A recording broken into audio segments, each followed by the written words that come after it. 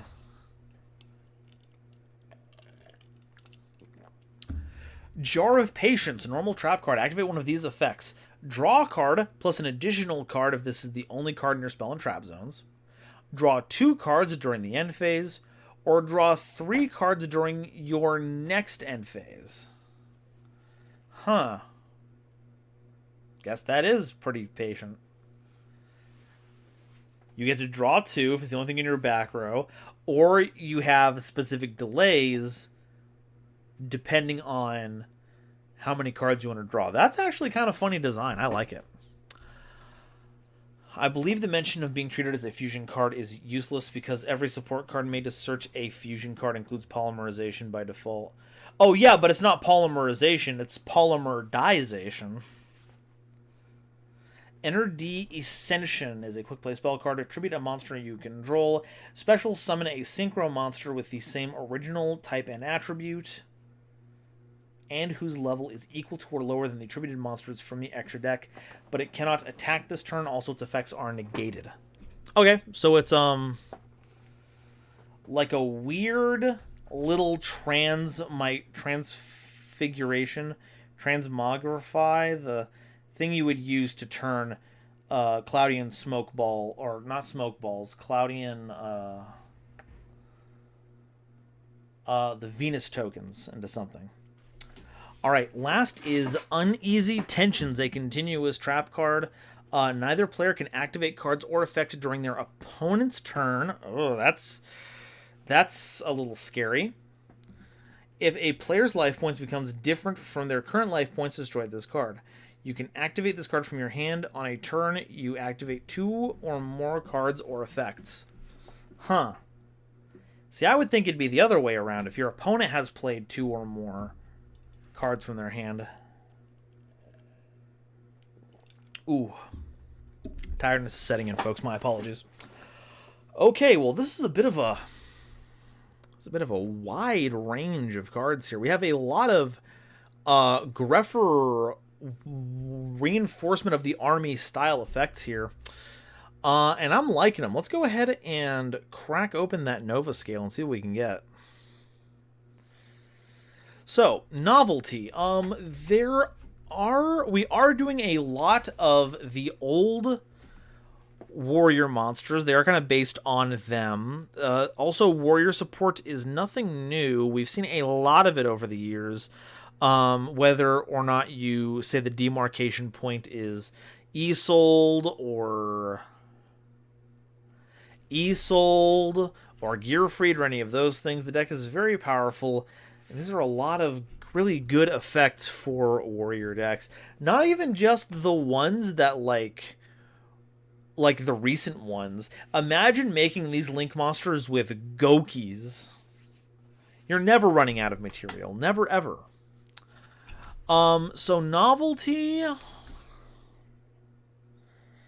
there anything that these cards are doing? I don't know. I was comparing a lot of these cards to other cards as they were dropping, so I don't know if I can give it a very good, very high novelty scale. So we'll go and give them a 3. Let's go with 2. I'll go with 2 with object novelty. All right, objectivity. Are these cards well formatted? What is their power level? Let's look at this one more time.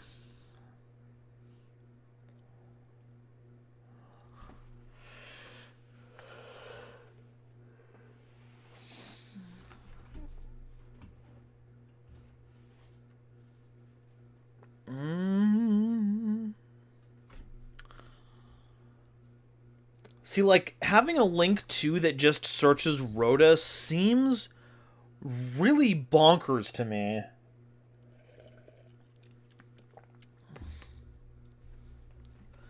Any 2 warriors becomes 3rd warrior, either from your deck by reinforcement of the army, or from your graveyard with the warrior returning alive.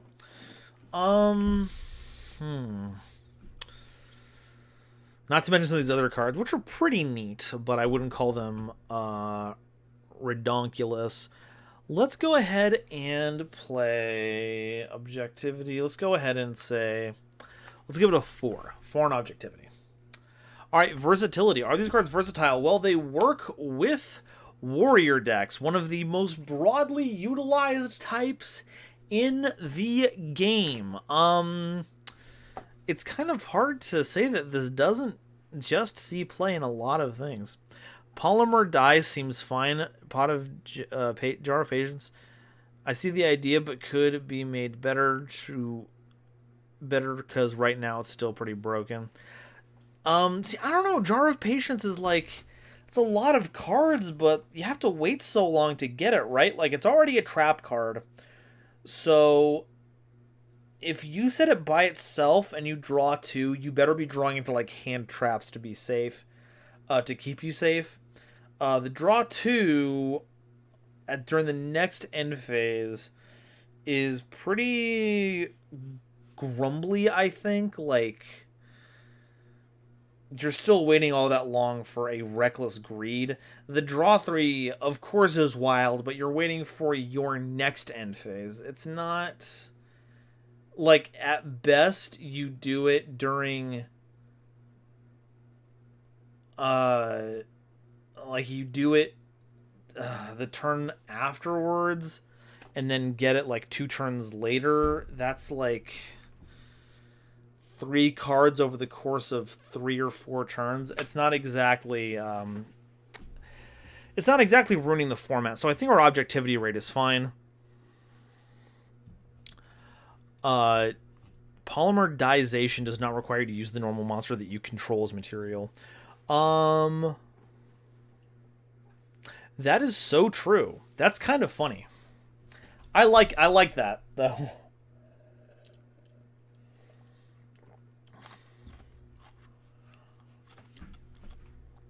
Yeah, this is a 4 for me on versatility. Some general spell and trap card stuff, and then the warrior stuff works with basically every warrior deck. Awesomeness.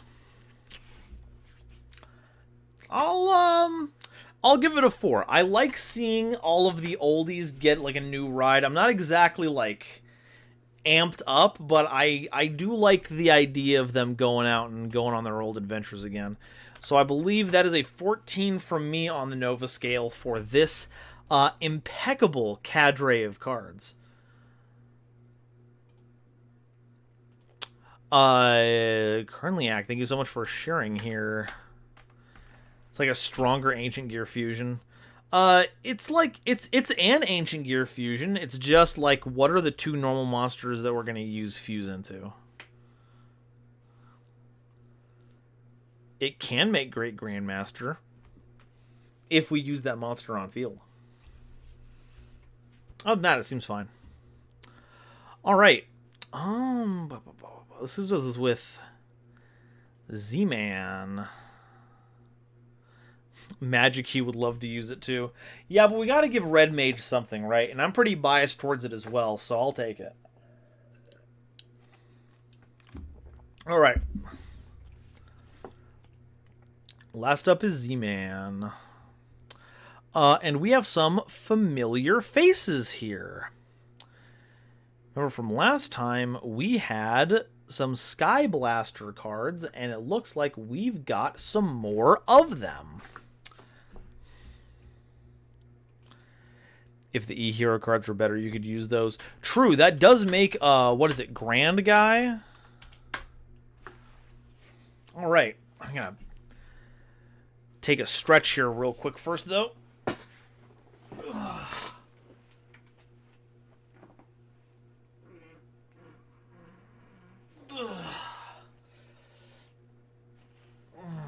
Everyone take like a minute or two, do some stretches, get your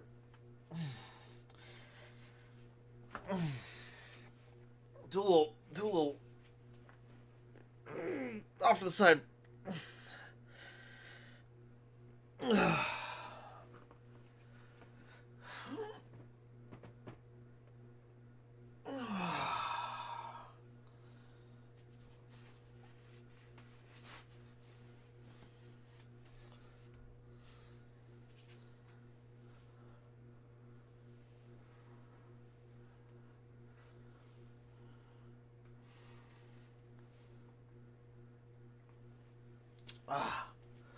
Okay.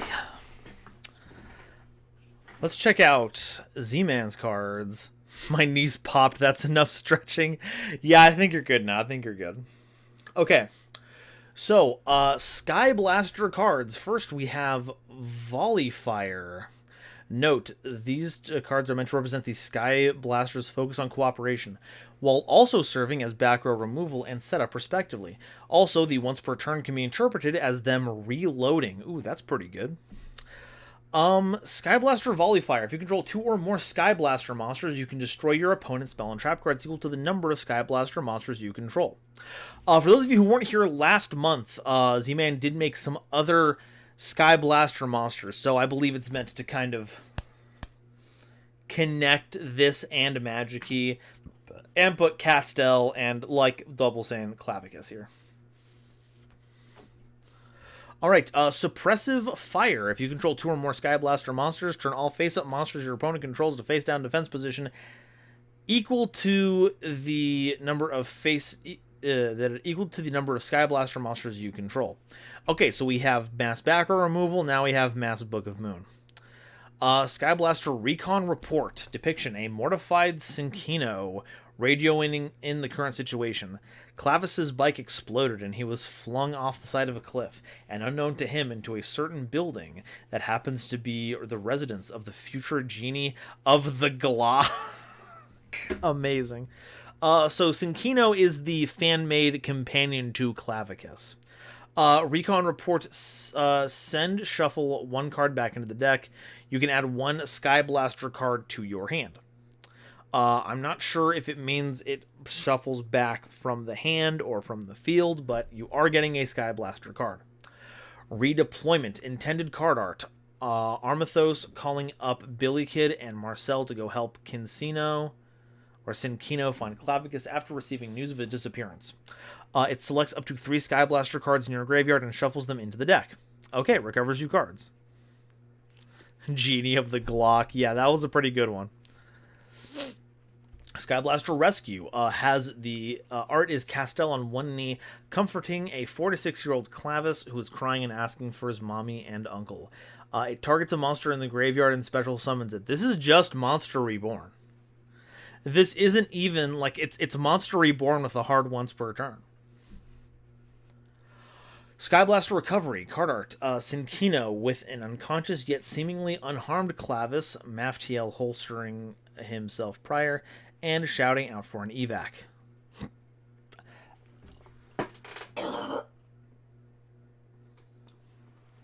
Getting that mucus out of my throat. Select up to 3. Okay, we already went over that. Just recycles more cards. Do we have another one of that? No. Okay, it is. Okay. We did have that before. Yeah, redeployment and recover. Oh, recovery is a quick play spell, though.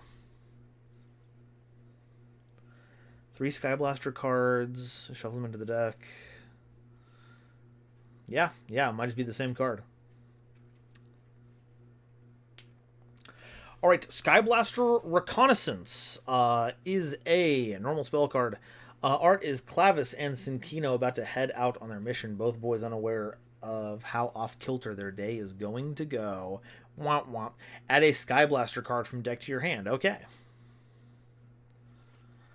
It be, we do be searching Skyblaster cards. Alright, Skyblaster arms Kruppel and Bluter. Kruppel and Bluter are a pair of pistols that were given to Synchro when he joined the Skyblasters. While they act as normal guns, each one has a special effect. Bluter is a red glowing flintlock who is designed with rounds that leave the opponent bleeding. He was instructed to only use this function for interrogations and only if Clavis is around, much to Synchro's confusion.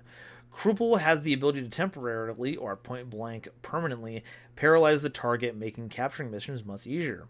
He literally doesn't see the point in guns not meant to kill, but he'll eventually come to understand there's more to being a Skyblaster than being a good shot. The card itself equips only to a Skyblaster monster. It would need to have the little cross thing up there, though otherwise this looks like a normal spell card. That monster gains 500 attack and can attack twice. When the equipped monster destroys an opponent's monster by battle, you can activate one of these effects. Either target one face-up monster your opponent controls and turn it face down, or inflict 500 damage to your opponent. Next is the Monte Cristo, the Sky Blaster home vessel. A massive airship. It's capable of housing and feeding the entire army, making it somewhat of a mobile city with multiple different facilities with multiple different functions. But let's focus on the hangar, ever ready with whatever vehicle is necessary for the current mission and to refuel those vehicles when they return to base. When in combat, it will always provide covering fire for its crew. To its enemies, it's a behemoth from hell, but to the Skyblasters, it's a warm home. If you're a welcome member of the Monte Cristo, you're a Skyblaster. No, yes, Nova, you are getting Port Punk cards next month. Thank you. Jeez, everyone always knows I'm asking for Port Punk cards. It's my whole personality. All Magic-y and Port Punk monsters are treated as Skyblaster monsters. Monsters set face down cannot be flipped up during main phase 1. When this card is played, add a Skyblaster card from your deck to your hand. While this card is on the field, all Skyblaster monsters gain 500 attack and defense. Skyblaster Hangar is a continuous spell card. You can only play this card if you have the Monte Cristo, the Skyblaster home vessel, in play. This card cannot be destroyed if the Monte Cristo, the Skyblaster home vessel, is in play. You can normal summon a Skyblaster in addition to your normal summon or set. If your deck is shuffled, you draw a card. Neat. Magic-y Nightmare. About a little Magic-y support to mix things up. Note the effect is to make it so that any battle fought that would destroy your monster or worse, drop you to 1,000 didn't happen, as if it was a nightmare. But for Clavis, the nightmares are rooted in painful truth. Intended card art, an unconscious Clavis on the ground with a thought bubble overhead, depicting various scenes. A younger version of him being carried away while being chased by a red armored man and a knight in black armor. Watching from behind a tree as a woman with blue hair and a sword and the black knight fight with the red man. Looking through a diamond-shaped portal after the red man tossed you into it with the woman and knight outstretched their hands. While Clavis is being hurled down memory lane, something odd is happening to him. His wounds and clothes are healing, and this isn't Maftia's doing. When a monster you control will be destroyed by an opponent's monster that has the same attribute as a normal monster in your graveyard, it is not destroyed and you take no battle damage. Okay. Next is Sky Blaster Sabotage. Intended card art. Synchro pistol whipping the engine of the hover bike that Clavis will be taking the next morning on the mission in a fit of anger. This will surely have no ramifications at all. Oh boy. Counter trap card. If your opponent would activate a spell or trap effect while you have a Sky Blaster monster on the field, negate that effect and destroy this card. Destroy that card. Okay. Sky Blaster Accident. Oh no, the consequences of Synchro's actions, and now Clavis is going to pay the price for it. His bike goes boom. He's about to go over the edge. Literally. Another counter trap. If your opponent would activate a monster effect while you have a Sky Blaster monster on the field, negate that effect and destroy it. So, Sabotage deals with spells and traps. Accident deals with monsters. Redone cards from last month. I'm not sure what the changes are, but that's last month's stuff. So we are going to take a look at the Nova Scale here, and we'll see where this stands. So, novelty. Technically, we have Sky Blasters. Technically, we've had Magic Keys beforehand. But for some reason, they keep using the word Sky Blaster and things. And for the life of me, I have no clue what in the world a Sky Blaster is off the top of my head. So it's not like we can make a Sky Blaster deck. It is rooted in a lot of Magic Key stuff, so I'm going to give it a 4. Objectivity. Are these cards broken? Is their problem-solving card text fixed up? Honestly, I think I'm knocking a lot of points out for objectivity here. I don't think a lot of the problem-solving card text is up to snuff. Its power level is certainly fine, though, so I'm going to give it a 3. Versatility. Does this work in a lot of different decks? Well, a lot of them require you to have Sky Blaster monsters on board, so it's not exactly going to be played in any deck that's not running Sky Blasters, which I think very much limits what you can do with it in multiple archetypes. The Magic Key card is kind of in the same boat here. It's a card for Magic Keys. Gotta give it a 1. And awesomeness, I'm gonna give it a 4. I think it's alright. Seeing some Sky Blasters and some Musketeers and some Magic Keys going about their business, setting up the story of Synchro, inadvertently sending Clavicus into this whole situation that will change their lives is a pretty good setup for a story. All in all, I believe a 12 is warranted here. Yes, a 12. A 12 for the Sky Blaster Magic Key archetype. Yes, Avulhado Jello. Magic Key was said. There was a single Magic Key card that was introduced here. So, given a 12 on this one.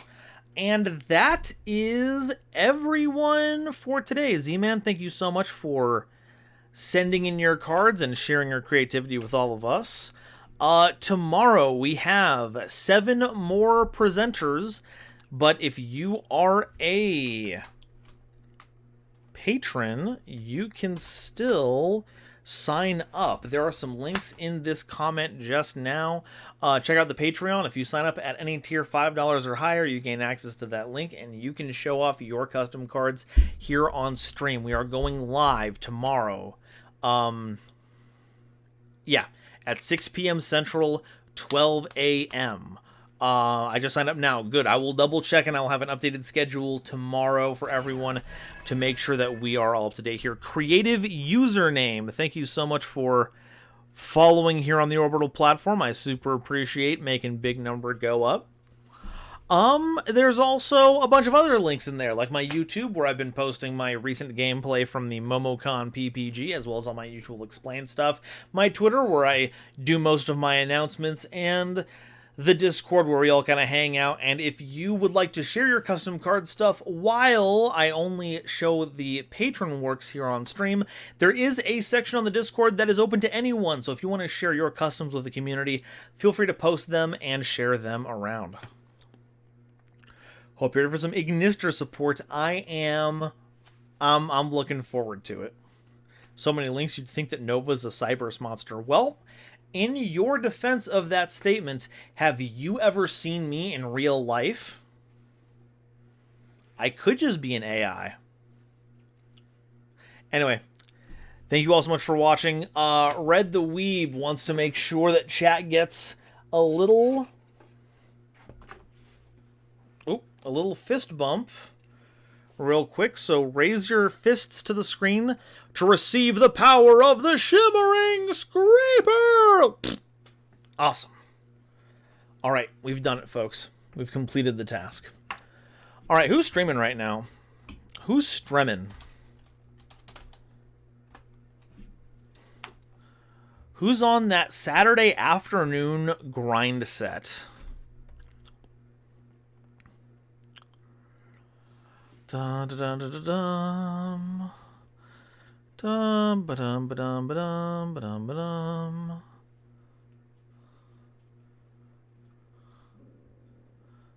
Let's see.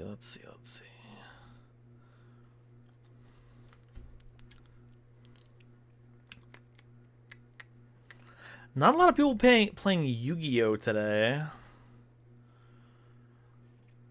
How about Mistress Doom? We haven't rated Mistress Doom in a bit. Let's go ahead. Mataru's there. She's gonna do a little Crimson Hell Kitty is there. Selena.